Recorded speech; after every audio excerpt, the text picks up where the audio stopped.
लखनपुर गांव में सोमेश नाम का एक आदमी रहता था। उसके पिता की तबीयत बहुत खराब थी। वह उसे अपने पास बुलाकर उसे कुछ बताना चाहता था। एक खेत और एक कुआं कहते ही उसके पिता की तबीयत और ज़्यादा बिगड़ जाती है और वह उसे कुछ ज़्यादा नहीं बता पाता और उसकी मृत्यु हो जाती है।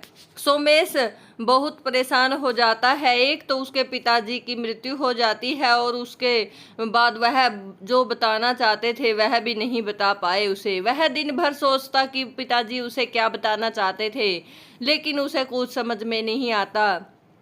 खेत में काम करके वह कुएं के पास बैठा रहता और ध्यान से उसे देखता रहता।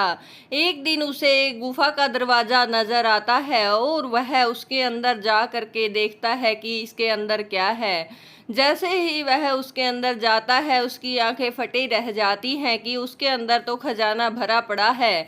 वह सोचता है उसके पिताजी इतनी गरीबी में क्यों जी रहे थे जब उनके पास इतना खजाना था।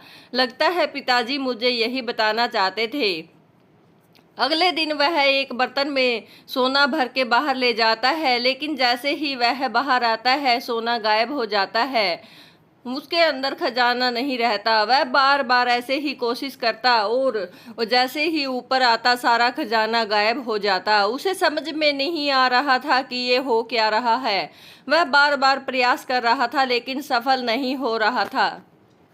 बाद में वह सोचता है कि इसीलिए पिताजी भी इस खजाने को नहीं ले जा पाए होंगे। वह अपने घर चला जाता है। उसे कुछ ज़्यादा समझ नहीं आता। एक दिन गांव में साधु बाबा आते हैं और वह आ करके भिक्षा मांगते हैं। सोमेश की पत्नी उन्हें बहुत आदर से पानी पिलाती है और खाने के लिए पूछती है।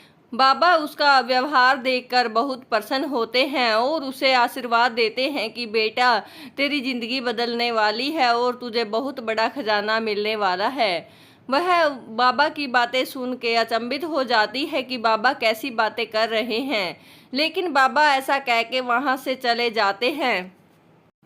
जैसे ही सोमेश रात को बाहर आता है वह अपनी पत्नी से बातें करता है और उसकी पत्नी कहती है कि एक साधु बाबा आए थे, उन्होंने मुझे कहा है कि मुझे खजाना मिलने वाला है। वह उसे सारी बात बताता है कि खजाना तो मुझे बहुत दिन पहले ही मिल गया, लेकिन मैंने तुम्हें नहीं बताया था। वह कहता है कि जैसे ही मैं खजाने को लेकर बाहर आता हूँ खजाना गायब हो जाता है। तो उसकी पत्नी कहती है कि कल हम दोनों चलेंगे। अगले दिन वह दोनों कुएं के पास जाते हैं और एक बर्तन भी ले जाते हैं। जैसे ही खजाना भर के बाहर आते वह गायब हो जाता। उन्हें समझ में नहीं आ रहा था, लेकिन उसकी पत्नी बहुत बुद्धिमान थी। वह दिमाग लगाती है और कहती है कि इस भगोने के अंदर आप मिट्टी भर के ले आइए, हम मिट्टी लेके अंदर जाएंगे। उसका पति ऐसा ही करता है। वह एक खड्डा खोदता है और उससे मिट्टी बर्तन में भर देता है।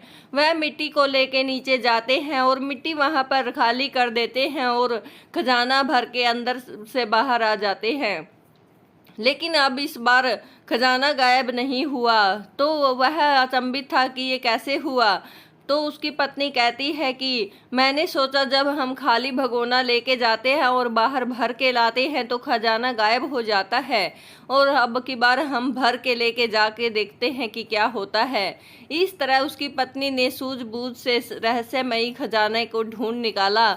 इससे शिक्षा मिलती है कि सूझबूझ से काम लेना चाहिए, बिगड़ते काम भी बन जाते हैं।